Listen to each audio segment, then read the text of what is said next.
Talk. Joining me for this segment, we have Tony Michaelides. Michaelides. Michaelides.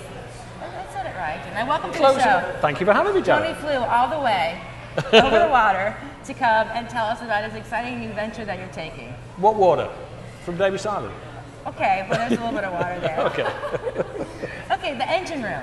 The engine room. Well, what is the engine room? The engine room basically is, I started a blog and I've started speaking. So the insights from the engine room is the theme for the speaking, which is basically about people behind the scene. And I'm starting a series of speaking, talks and things, starting in St. Petersburg, in downtown St. Pete next week on October the 6th from 7 o'clock till 9. But what are you talking about? What I'm is talking about my experiences and the lessons, the business lessons that I learned from a lot of the artists that I work with, people like David Bowie and U2 and Matchbox 20 and a whole bunch of them from over like the best part of 30 years in the music business. But what are you trying to teach us? Like with your experiences, is it financial planning? What is it that you're trying to? Basically, I learned a lot from those people, and there's various lessons like risk and opportunities that you take. There's a lot of managing creativity, collaborating with people and stuff. So there's various business lessons that you learn along the way. Not so much the financial side of things and the accountancy, more the creative stuff.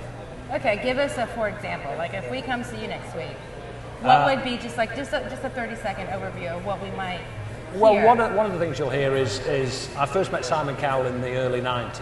Okay. He was 30. That was in Great Britain? In Great Britain. Okay. I first met Simon Cowell in the early 90s. He was 30. He'd been bankrupt twice and he was living with his parents. Wow, what a difference. Well, that's what I mean. There's the real wow factor in something like that, because you would never equate a guy like that with failure. So did you help him reinvent? Well, the thing with Simon Cowell is nobody helps Simon Cowell, he helps himself, because he's had a lot of failures. I worked some of the worst bands in history that Simon Cowell, I had to promote records by glove puppets and try and get them played on the radio. But Simon was so committed to what he did, and he had so much belief and passion. Total passion. He just wouldn't accept failure, and he made some disastrous mistakes, but they get brushed under the carpet so quickly in the music industry that nobody ever gets to hear about it.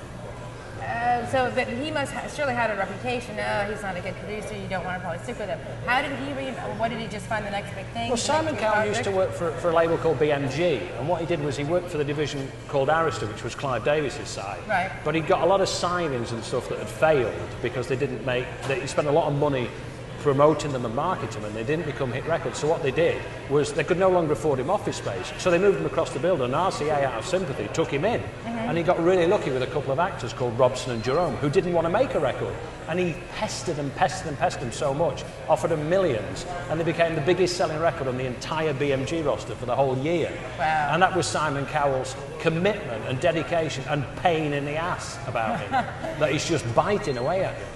Well, you personally, you've dealt with some major stars. Who were some of the major musicians? Well, I worked with U2. I did over 150 shows with them. I got them their first television in the UK. I got them their first radio session. I toured with them. I got them into interviews when nobody had heard of them.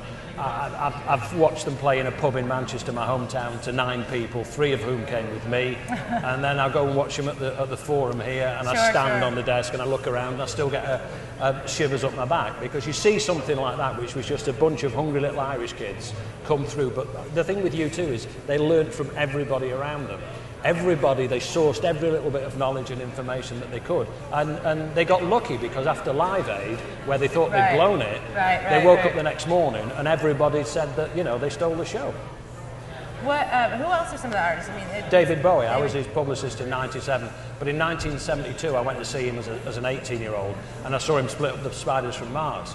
And then 25 years later, I'm working with him and having my dinner with him and discussing promotion, and everybody wants to talk to David Bowie. And he's asking me, what do you think I should do, Tony? And I'm thinking, wow, this is weird. This is awesome. So then I can take that away, and I can use the knowledge and the experience that I gained from somebody like David Bowie and relay that message to people who, with the greatest respect, the nearest they'll get to David Bowie is hearing what I can tell them about a guy like that. And the easiest guy in the world to work with. So why did you get out of the business that you're in, since you were so successful at it? I mean, were you retired and then you decided to come out of retirement and now you want to help other people? Or? To be honest, I didn't want to reinvent the wheel. If I couldn't do it the way I wanted to do it, I didn't really want to do it at all. Has it changed in the yeah, years that you've been in it? It's become very corporate. I was allowed to do what I wanted.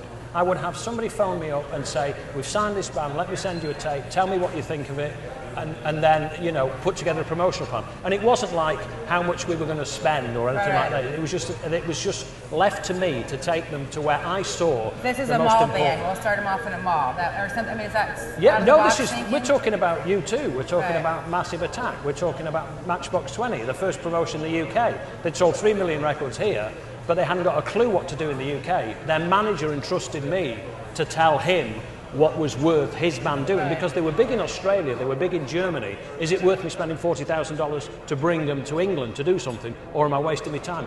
Tell me. And I didn't have the problem saying to him, this isn't worth it, or this is worth it, you need to do this. I mean, it's a trust thing as much as anything. They trust your expertise in the area you work. Well, before we run out of time, tell us the Engine Room, where people can read it, where people can start seeing you, why they should come and to see you next week, and why they should read your blog. Well, basically, my blog is engineroominsights.wordpress.com. And it's the stories from behind the scenes. It's about the producers, the artists, the promoters, the publicists. And they don't mind, right? No.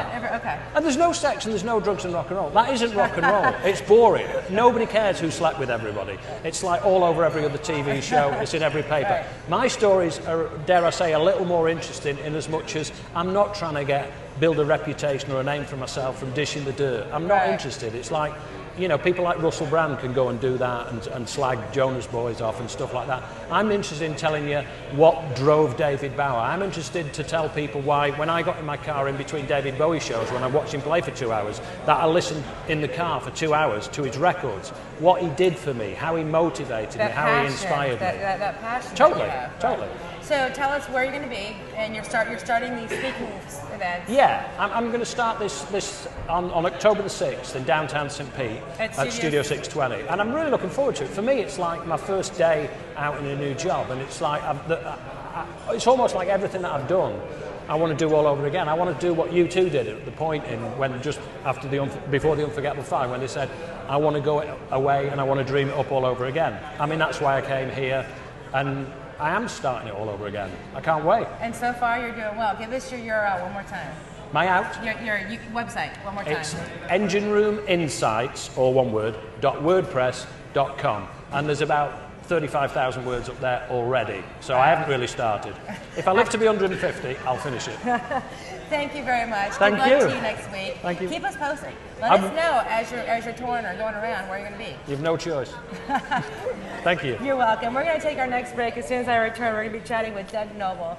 Media Talk is presented by Tampa Digital Studios and sponsored by Creative Loafing, and we'll see you right back here in 60 seconds.